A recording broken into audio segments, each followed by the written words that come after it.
మరిపల్లిలో YCP ఎన్నికల ప్రచారం. మరిపల్లి గ్రామంలో ఎన్నికల ప్రచారం చేసిన వైసీపీ ఎమ్మెల్యే అభ్యర్థి రాజన్న దొర.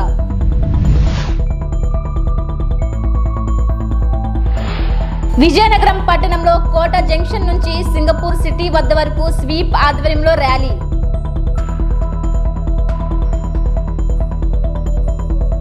విజయనగరం ఆర్ఎన్బి వైఎస్ఆర్ పార్టీ కార్యాలయం వద్ద సోమవారం ఉదయం మీడియా సమావేశం.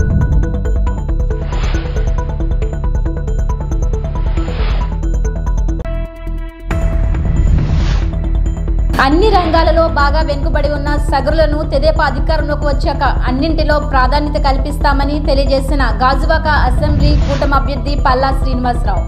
విజయనగరం ఆర్ఎన్బి వైఎస్ఆర్ పార్టీ కార్యాలయం వద్ద సోమవారం ఉదయం మీడియా సమావేశం ఏర్పాటు చేశారు. సమావేశంలో మన్యం జిల్లా వైఎస్ఆర్ కాంగ్రెస్ పార్టీ అధ్యక్షులు శత్రుచరణ పరీక్షిత్ రాజు మీడియాతో మాట్లాడుతూ, కాళ్ళ గౌరీ శంకర్రావు, నీకు సంబంధం లేని విషయం, కోర్టులో కేసు ఉన్న స్థల వివాదంపై ప్రెస్ మీట్ పెట్టి వీరభద్ర స్వామిపై ఆరోపణలు చేసి బురద చల్లడం సరైన పద్ధతి కాదు. ఇది మా వ్యక్తిగత సమస్య. ఈ మధ్యనే మీరు పార్టీ మారి మీకు చేయడానికి చెప్పుకోవడానికి ఏమీ లేక ఎలక్షన్ సమయంలో ఇలాంటి తప్పుడు ఆరోపణలు చేసి ప్రశాంతంగా ఉన్న విజయనగరం పట్టణంలో గొడవలు సృష్టించడం సరైన పద్ధతి కాదు. టీడీపీ పార్టీ వారి వరకు ఏమి చేశారు, ఇక నుంచి ఏమి చేయాలనుకుంటున్నారో ప్రజలకి చెప్పడం మంచిది. అంతే తప్ప మా వ్యక్తిగత విషయాల్లో తలదూర్చి ఆరోపణలు చేసి బురద చల్లడం మీలాంటి సీనియర్ నాయకులకు తగదు అన్నారు.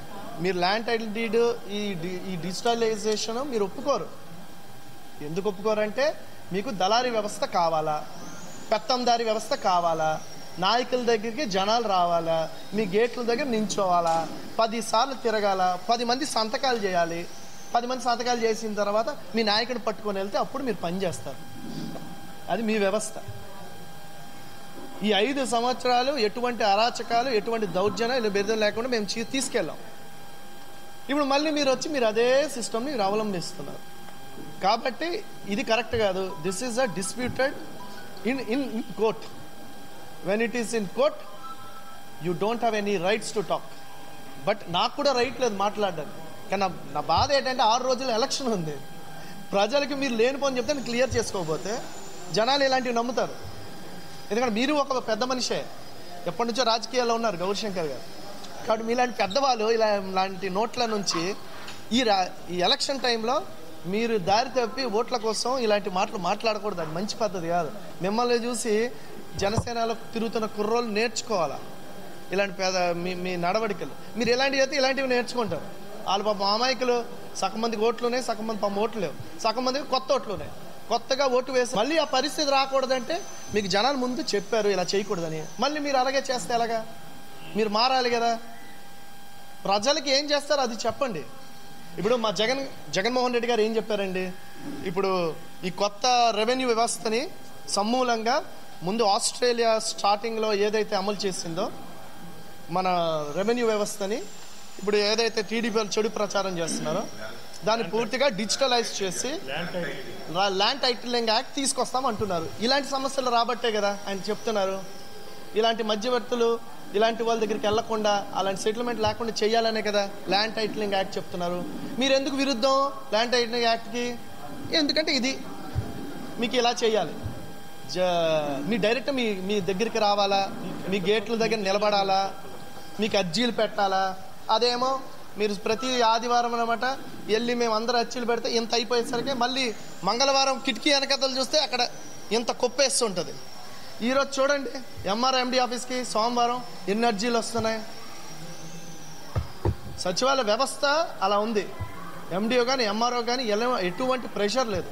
ఒకప్పుడు ఇన్ని అర్జీలు వచ్చాయి. దాన్ని మంగళవారము ఆ బిల్డింగ్ వెనకతలు చూస్తే ఇలా కాల్చడమే ఆ కుప్పని. అది మీ వ్యవస్థ. మా వ్యవస్థ వాలంటీర్ వ్యవస్థ, సచివాలయం వ్యవస్థ, డైరెక్ట్ కలెక్టర్ గారు అక్కడి నుంచి సీఎం వ్యవస్థ. That is our system. Vizianagaram పట్టణంలో కోట జంక్షన్ నుంచి సింగపూర్ సిటీ వద్ద వరకు స్వీప్ ఆధ్వర్యంలో ర్యాలీ నిర్వహించారు. ఈ కార్యక్రమంలో జాయింట్ కలెక్టర్ మీడియాతో మాట్లాడుతూ, ఓటు మీ ఆయుధమని, ఫోటో కొని ఎంచుకోవడం ఒక బాధ్యతగా భావించాలని, 18 ఏళ్లు నిండిన ప్రతి ఒక్కరూ ఓటు హక్కు వినియోగించుకోవాలని ఈ సందర్భంగా తెలిపారు.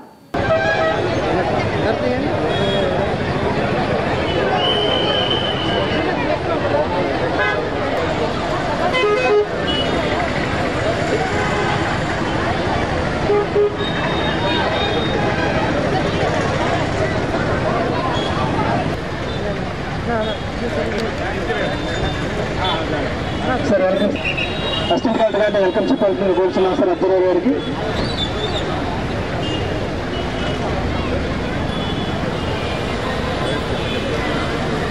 ఈనాటి మెగా ఉమెన్ ర్యాలీకి నేను రిప్రజెంట్ చేస్తున్నాను. అది మనకి మే 13న పోలింగ్ ఉంది. ఆ రోజు మార్నింగ్ 7 గంటల నుంచి సాయంత్రం 4 గంటల వరకు పోలింగ్ చేస్తున్నాము. ఆ రోజు మనకి పెద్ద పండుగ రోజు. ఎందుకంటే India is one of the largest democracy in the world. అది అందుకే మనం ఆ రోజు పెద్ద పండుగ చేసుకుంటున్నాము. అందుకే మేము ఆ రోజు మీ అందరినీ ఎవరైతే 18+ ఓటర్స్ ఎవరు ఉన్నారో 18+ కానీ PWD ఓటర్స్ కానీ లేకపోతే హోమ్ ఓటింగ్ లాగా ఇవ్వడం జరుగుతుంది. అది కూడా కాకుండా 85+ వాళ్ళకి కూడా హోమ్ ఓటింగ్ ఇవ్వడం జరుగుతుంది. హోమ్ ఓటింగ్ అయితే మన రేపటి నుంచి స్టార్ట్ చేస్తున్నాము. రేపటి నుంచి 10వ తారీఖు వరకు హోమ్ ఓటింగ్ ఇవ్వడం జరుగుతుంది. ఆ 3 రోజులు. అలాగే పోస్టల్ బ్యాలెట్ ఓటింగ్ కూడా చేస్తారు. అలాగే మేము ఆడవాళ్ళందరికీ లాస్ట్ టైం 2019లో చూసుకుంటే ఆడవాళ్ళ ఓటింగ్ పర్సెంటేజ్ అప్పుడు 67% ఉంది.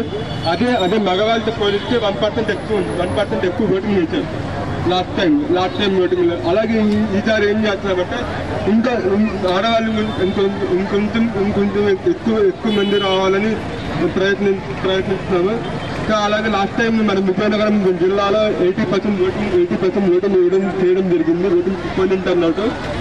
ఇలాగే ఈసారి జనరల్ ఎలక్షన్స్లో మనకి 100% పోలింగ్ టర్నౌట్ ఉండాలని నేను ఎదురు చూస్తున్నాను మీ దగ్గర నుంచి. సో దయచేసి మా తరఫున దయచేసి మీరందరూ పోలింగ్ స్టేషన్ దగ్గరికి వెళ్ళి ఓట్ వేయండి. సో మీకు ఎటువంటి ఇబ్బంది లేకుండా మేము ఆల్రెడీ ప్రికాషన్స్ తీసుకున్నాము. మీకు వాటర్ కానీ శానిటైజర్ కానీ అన్ని ఫెసిలిటీస్ మీకు అయితే చేస్తుంది. అలాగే 18 ఇయర్స్ ఎవరైతే ఫస్ట్ టైం ఓటర్స్ కానీ చేస్తున్నారో అలాగే 18+ ఓటర్స్ వాళ్ళు కూడా పార్టిసిపేట్ మరిపల్లిలో వైసీపీ ఎన్నికల ప్రచారం తలపించిన గ్రామ పండుగ సంబరం. మరిపల్లి గ్రామంలో ఎన్నికల ప్రచారం చేసిన వైసీపీ ఎమ్మెల్యే అభ్యర్థి రాజన్న దొర అడుగడుగునా నీరాజనాలు పడుతున్న ప్రజలు. ఈ రోజు సాలూరు మండలం మరిపల్లి గ్రామంలో ఇంటింటా ఎన్నికల ప్రచారం నిర్వహించిన సాలూరు నియోజకవర్గ వైసీపీ ఎమ్మెల్యే అభ్యర్థి పీడిక రాజన్న దొర ఈ సందర్భంగా జగనన్నను, నన్ను మరియు తనూజా రాణిని ఆశీర్వదించి మే 13వ తేదీన అనగా సోమవారం జరగబోయే ఎంపీ ఎమ్మెల్యే ఎన్నికల్లో మీ అమూల్యమైన ఓటును బ్యాలెట్ నంబర్ 4 మీద ఫ్యాన్ గుర్తుపై వేసి మమ్మల్ని అఖండ మెజారిటీతో గెలిపించాలని ప్రజలను అభ్యర్థించారు.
DJ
దక్షిణ కైలాసంగా పేరుగాంచిన ప్రముఖ పుణ్యక్షేత్రం శ్రీకాళహస్తీశ్వర దేవస్థాన ఆలయంలో నృత్యంజయ స్వామికి సోమవారం విశేషంగా అభిషేకం నిర్వహించారు. పాలు పెరుగు తేనెతో అభిషేకం చేసి అనంతరం స్వామివారి చక్కగా పుష్పాలతో అలంకరించి విశేషంగా భక్తులు కాలభైరవ స్వామి అభిషేకంలో పాల్గొన్నారు.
నగరంలోని 32వ డివిజన్లో ఉమ్మడి అభ్యర్థి తరపున ప్రముఖ నటుడు పృథ్వీరాజ్ ప్రచారం చేశారు.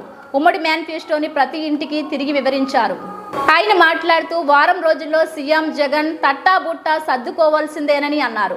కూటమిలోని జనసేన, టీడీపీ, బీజేపీ నేతలు అన్నదమ్ముల్లా సమిష్టిగా పనిచేస్తున్నారని అన్నారు.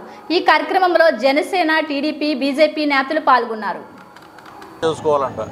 2 సంవత్సరాల్లో రెన్యూవల్ చేసుకోకపోతే మనం ఏదైనా పనుల్లో పడి రెన్యూవల్ చేసుకోకపోతే కోర్టులకి వెళ్ళటానికి కూడా లేదు. అది వేరే వాడి పేరు మీద మన ఆస్తి అటు రిజిస్టర్ అయిపోతుంది.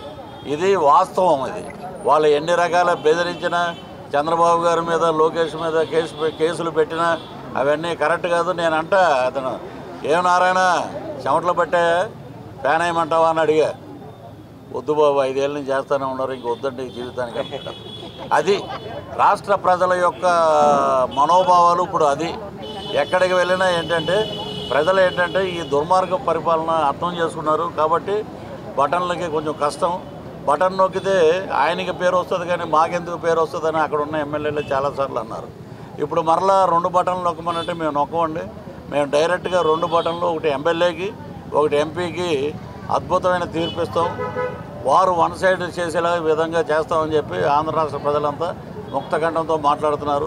వీరు ఎన్ని రకాలుగా మాట్లాడినా, ఎన్ని రకాల పెయిడ్ ఆర్టిస్టులన్నా, ఇంకోటన్నా, ఏదన్నా సంక్షేమం చూడాలి. ఇంకొకటి ఆవిడ మనం ఏదో నేను చేసిన సినిమాలో ఏదో ఒక క్యారెక్టర్లో ఉంది లౌక్యంలో, ఆవిడ శ్యామల, యాంకర్ శ్యామల, పావలా శ్యామల కదా, యాంకర్ శ్యామల.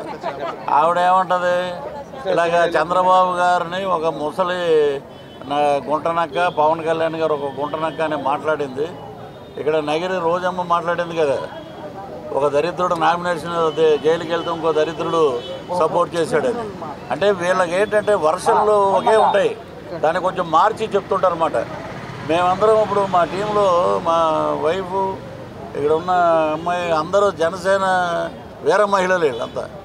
మేము కాలినడకన ప్రతి చోట వైజాగ్ రెల్లు వీధి అని ఉంది, అలాగే మత్స్యకారుల ఇళ్ల స్థలాలు, ఆ పక్కన రోడ్లు మొత్తం దుర్గంధపూరితం, కాలుష్యం, అడుగు తీసి అడుగు పెట్టలేం. ఇంకా అటువంటి ఏరియా ఉంటే ఆమె వచ్చి చక్కగా విశాఖపట్నం చాలా సుందరంగా ఉంది. పక్కన ఎవరిని పెట్టుకున్నాడు? అవంతి శ్రీనివాస్ని పెట్టుకుని, అతనేంటి వచ్చాయమ్మా 5 నిమిషాలు పంపించేస్తానన్నవాడు పక్కన ఉన్నాడనమాట. వాడు ఆ పక్కన పెట్టుకుని విశాఖ సుందర నగరంగా కనపడి, మరి ఇవిడికి ఇచ్చిన పేమెంట్లో విశాఖపట్నం కొంచెం ఎక్కువ చెప్పని ఏమైనా ఉందేమో మరి మనకు తెలియదు. దుర్గంధపూరితంగా మహిళలందరూ మొన్న మాకు ఫోన్లు చేశారు, కనబడితే చెప్పులు చీపురులతో కొడతామని చెప్పి. ఇది పరిస్థితి. ఇవి కాక మళ్ళీ ఇంకొక ఆయన గౌతమ్ రాజు గారని మా సహనటుడే, ఆయన కూడా వెళ్ళి ఒక కండవ వేసుకున్నాడు కర్మచారుడు. ఇడికి తెలియట్లే, ఇడికి అక్కడ ఏం జరుగుతుంది. అన్ని రంగాలలో బాగా వెనుకబడి ఉన్న సగరులను తెదేపా అధికారంలోకి వచ్చాక అన్నింటిలో ప్రాధాన్యత కల్పిస్తామని గాజువాక అసెంబ్లీ కూటమి అభ్యర్థి పల్లా శ్రీనివాసరావు అన్నారు. పాత గాజువాక పార్టీ కార్యాలయం వద్ద సగరుల ఆత్మీయ సమావేశంలో ఎమ్మెల్సీ దువ్వారపు రామారావుతో కలిసి పల్లా పాల్గొన్నారు. సగర సంఘం జిల్లా అధ్యక్షుడు గుర్రం నూకరాజు అధ్యక్షతన జరిగిన సమావేశంలో పల్లా మాట్లాడుతూ ఆర్థికంగా ఇబ్బందులు ఎదుర్కొనే సగరులను అన్ని విధాలా ఆదుకుంటామని హామీ ఇచ్చారు. తెలుగుదేశం ఇటీవల బీసీ డిక్లరేషన్ తీసుకువచ్చిందని, దీనివల్ల అనేక ప్రయోజనాలను పొందవచ్చని తెలిపారు. రాజకీయ ప్రాధాన్యతతో పాటు నామినేటెడ్ పదవుల్లో అవకాశాలు కల్పిస్తామని చెప్పారు. సంఘం ప్రతినిధులు గండికోటి తాతారావు, నక్కా వెంకటరమణ, ములికి లోవబాబు, నక్కా పెంటయ్య తదితరులు పాల్గొన్నారు.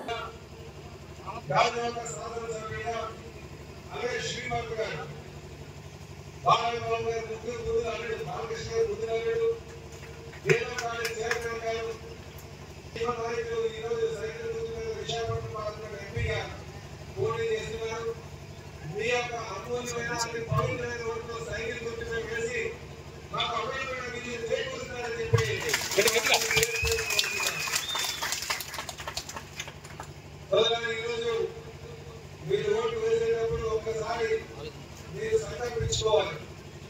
ఎందుకంటే ఓటు యొక్క విలువ అందరూ కూడా తెలుసుకోవాలి. ఈరోజు మీతో పాటు మీ చుట్టుపక్కల ఉన్నటువంటి ప్రతి ఒక్కరికి ఓటు వేయమని చెప్పాలి. దేనికి మాట్లాడాలంటే మన ఓట్లు మన భవిష్యత్తు, మన ఓట్లు మన పిల్లల భవిష్యత్తు. గడిచిన 5 సంవత్సరాలుగా మీరు ఒక్కసారి పరిపాలన చూడండి. స్కూల్లోకి వెళ్ళామనుకోండి, ఆంధ్రప్రదేశ్ రాజధాని అంటే ఆంధ్రప్రదేశ్ రాజధాని రాలేదు. అన్ని రాష్ట్రాలకి రాజధాని ఉందని మనకు మాత్రం రాజధాని లేదు. అలాగే ఈ రాష్ట్రంలో అభ్యర్థులంటే 11 లక్షల కోట్లు. అలాగే ఎక్కడెక్కడ ఉద్యోగ అవకాశాలు ఉన్నాయంటే ఎక్కడ ఉద్యోగ అవకాశాలు లేదు. విశాఖపట్నాన్ని మనకి రాజధాని చేస్తారని చెప్పి ఈరోజు దేశ రాజధాని అయిందంటే గంగాయిని రాష్ట్రీయ రాజధాని అయింది. ఈరోజు ఎంతో మంది పిల్లలు ఆ బాధ్యత పడి తల్లిదండ్రులు బాధపడుతున్న పరిస్థితి. ఏ నాయకుడైనా సరే మంచి సమాజం స్థాపించాలి, మంచి వసతులు కల్పించాలి, తప్పు చేసేవాడిని శిక్షించాలన్న ఆలోచనలో ఉండాలి. అంతేకాని ఎవరు మానవ కాకపోయి నాకు డబ్బులు వస్తే చాలు, మళ్ళీ అదే డబ్బులు అధికారులు పొందాం, అటుగా స్వాభావిద్దాం, ఈ సమావేశం నాకేమైనా ఆలోచించే ఉంటున్నాను. ఈరోజు జగన్మోహన్ రెడ్డి గారు చేసినటువంటి పరిపాలన అదే విధంగా ఉంది. ఎప్పుడు కనీ తిని ఎరగనటువంటి సుమారు 20 కేజీల డ్రగ్స్ ఉంది ఇక్కడ. ఎక్కడి నుంచి వచ్చామంటే మళ్ళీ అధికారంలో ఉన్న ప్రజలు వస్తారు, దాన్ని అడుగుతుంటే అధికారంలో ఉన్న ప్రజలు వస్తున్నారు.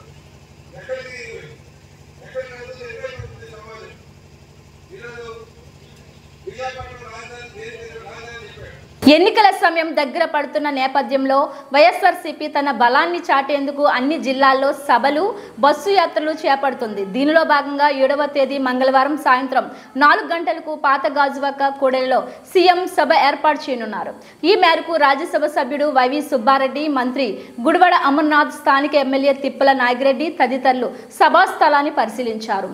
వేదిక పబ్లిక్ కూర్చునేలా పక్కా ఏర్పాట్లు చేస్తున్నట్లు తెలిపారు. గత 5 ఏళ్లలో చేసిన సంక్షేమం, అభివృద్ధి ఎన్నికల్లో వైసీపీ విజయానికి దోహదపడుతుంది అన్నారు. ప్రతిపక్షాలు ఎన్ని ఆరోపణలు చేసినా ప్రజలు మాత్రం వైసీపీ వైపే ఉన్నారని స్పష్టం చేశారు. సీఎం సభకు భారీ ఎత్తున జన సమీకరణ చేస్తున్నట్లు తెలిపారు. అందరికీ నమస్కారం. ఎన్నికల ప్రచార కార్యక్రమంలో భాగంగా గౌరవ ముఖ్యమంత్రి జగన్మోహన్ రెడ్డి గారు రేపు విశాఖ పార్లమెంట్ నియోజకవర్గంలో గాజువాకలో ఎన్నికల కార్యక్రమంలో పాల్గొనబోతున్నారు. రేపు సుమారుగా రేపు ఈవినింగ్ 5:30కి 3:30కి ఇచ్చాపురంలో, శ్రీకాకుళం జిల్లా ఇచ్చాపురంలో ఎన్నికల ప్రచార కార్యక్రమం ముగించుకొని అక్కడి నుంచి బయలుదేరి విశాఖపట్నం ఎయిర్పోర్ట్కి వచ్చి ఎయిర్పోర్ట్ నుంచి బై రోడ్ 3:30కి అంతా గాజువాక నియోజకవర్గంలోని పాత గాజువాక జంక్షన్లో బహిరంగ సభ జరిగే విధంగా ఏర్పాటు జరుగుతుంది. గాజువాక నియోజకవర్గంలో ఉండే ప్రజలందరూ కూడా గౌరవ ముఖ్యమంత్రి జగన్మోహన్ రెడ్డి గారు మే 13వ తారీఖు జరగబోయే ఎన్నికల్లో ప్రధాన సందేశం ఇచ్చే కార్యక్రమం ఉంటుంది కాబట్టి ఈ కార్యక్రమం, ఈ సభని పెద్ద ఎత్తున విజయవంతం చేసే విధంగా అందరం కలిసి పనిచేసి కార్యక్రమం పెద్ద ఎత్తున విజయవంతం చేస్తే రేపు గాజువాక నియోజకవర్గంలో మన అభ్యర్థి గుడివాడ అమర్నాథ్ విజయానికి, పార్లమెంట్ అభ్యర్థి బొత్స ఝాన్సీ విజయానికి కూడా ఎంతో దోహదపడుతుంది కాబట్టి ప్రజలందరూ కూడా ఈ కార్యక్రమం పెద్ద ఎత్తున విజయవంతం చేయాలని చెప్పి ఈ సందర్భంగా కోరుకోవడం జరుగుతుంది. రాష్ట్ర వ్యాప్తంగా ఏ మెసేజ్ ఇస్తున్నారు గౌరవ ముఖ్యమంత్రి జగన్మోహన్ రెడ్డి గారు? రాష్ట్ర వ్యాప్తంగా గత 5 సంవత్సరాల నుంచి అమలు చేస్తున్న సంక్షేమ పథకాలన్నీ కూడా పేదవాళ్ళకి, అర్హులైన వాళ్ళందరికీ ఏ విధంగా అవినీతికి తావు లేకుండా ఇంటింటికి పంపించే విధంగా ఇస్తున్నామో అవే రాబోయే రోజుల్లో కూడా మీకు అందాలి అంటే వైఎస్ఆర్ కాంగ్రెస్ పార్టీకి అందరూ మద్దతుగా నిలబడాలని కోరుతున్న జరుగుతుంది. ఎందుకంటే మా ముఖ్యమంత్రి గారు ఒకే మాట చెప్తున్నారు, మా ప్రభుత్వం వల్ల, మా ముఖ్యమంత్రి గారి వల్ల మీ కుటుంబాలకు మేలు జరిగితే తప్పకుండా మమ్మల్ని ఆశీర్వదించండి అని అడుగుతున్నారు. అదే మెసేజ్ ఇక్కడ ఇచ్చే కార్యక్రమం కూడా జరుగుతుంది. రాష్ట్ర వ్యాప్తంగా కూడా 175 నియోజకవర్గంలో కూడా ప్రజలు అత్యంత పెద్ద ఎత్తున గొప్పగా వైఎస్ఆర్ కాంగ్రెస్ పార్టీ పెద్ద ఎత్తున విజయం ఇవ్వబోయే కార్యక్రమం జరుగుతుంది కాబట్టి విశాఖపట్నం పార్లమెంట్లోని గాజువాక నియోజకవర్గం కూడా అంతకన్నా పెద్ద ఎత్తున విజయ సంకేతాలు ఇక్కడి నుంచి ఇచ్చే కార్యక్రమం ఈ సభ ద్వారా వస్తుందని చెప్పి టీవీ బులెటిన్ అప్డేట్స్ మరిన్ని వార్తా విశేషాలతో మళ్ళీ కలుద్దాం. అంతవరకు సెలవు, నమస్కారం.